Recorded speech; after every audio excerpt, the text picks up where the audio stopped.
Hey, you guys. I had a lot of fun filming that video about what I keep in my work box. So I figured I would also do a tour of what I keep in my mic box. So to get started, I purchased all these microphones in my kit throughout my audio career with the goal of I wanted microphones that any guest engineer could walk up to my setup, see the mics, and know exactly what was happening. There wouldn't be any surprises.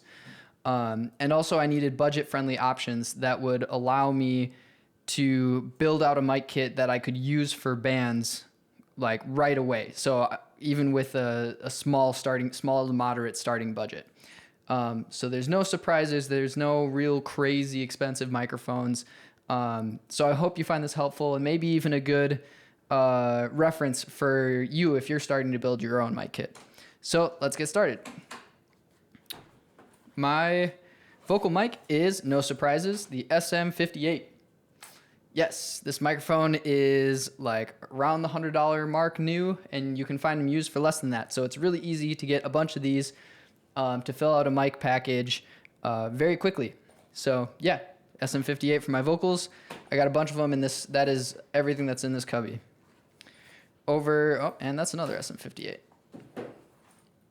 In this middle area is another big surprise, SM57.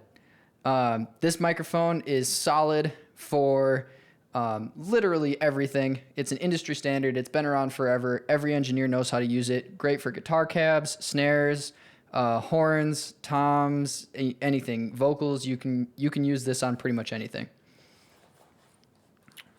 So that's this cubby. I got a whole bunch of those.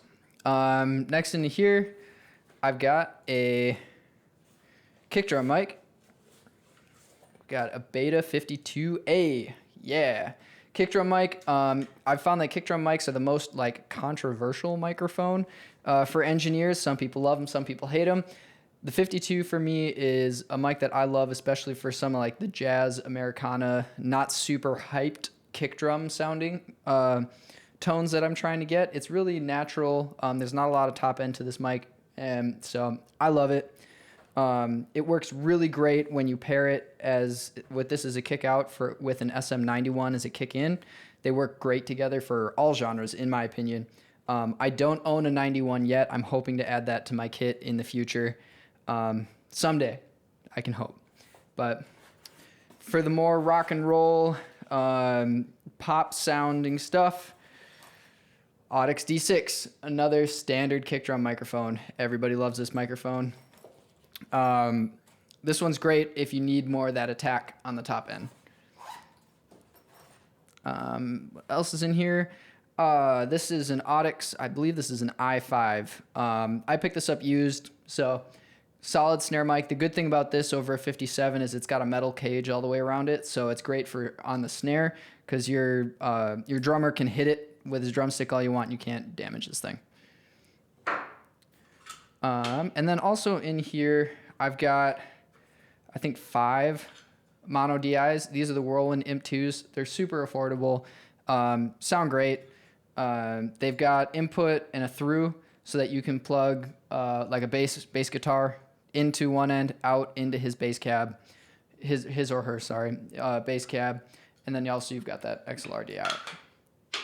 Tom mics. I've got the Audix D2 mics for my toms. The only reason I went Audix over Sennheiser was because I got a good deal on these. So that's what I got. They mount like this. This is the mounting hardware for them.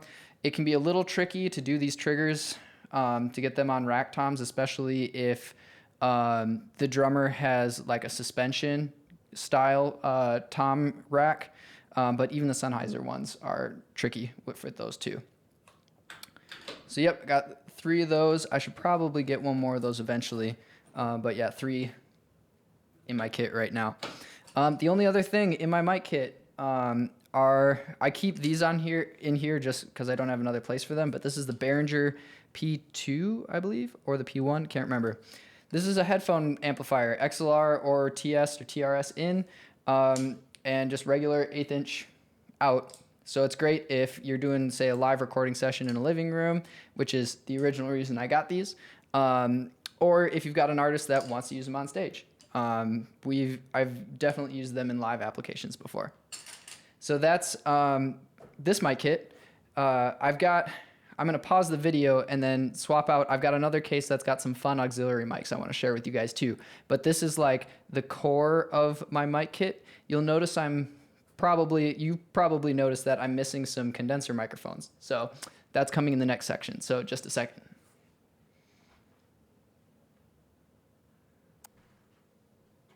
All right, here we go. My other mic kit.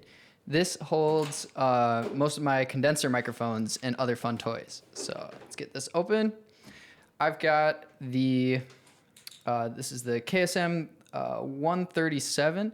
I love this pencil condenser. It's super great sounding for overheads or a hi-hat. It also works great for choir and acoustic instruments as well. It comes with a stereo bar as well as an option that I have so that I can do like X, Y, and different mic placement positions.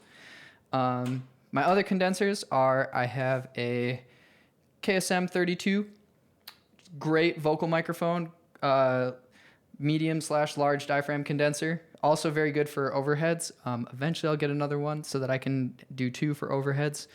But for right now, I like to do a lot of like single behind the drummer's head miking, kind of more of a jazz style miking technique. And this is great for that. And then the other 4 are the KSM 27. It's basically like a little baby version of the KSM 32. It's great because it's a little bit smaller, as you can see, so you can work it into, if you've got less real estate to work with, here's a little bit smaller of an option to fit it in to tough places such as like under ride or any of that kind of stuff. For the company that I work for, they have these mounted inside a Leslie cabinet to capture the highs. There's 2, a left and a right, and I think there's 1 in the bottom. So to capture the sound of the Leslie cab, and that sounds amazing. So yeah, those are my condenser microphones. I carry suspension mounts and also the swivel clips for them as well. So both options happen there.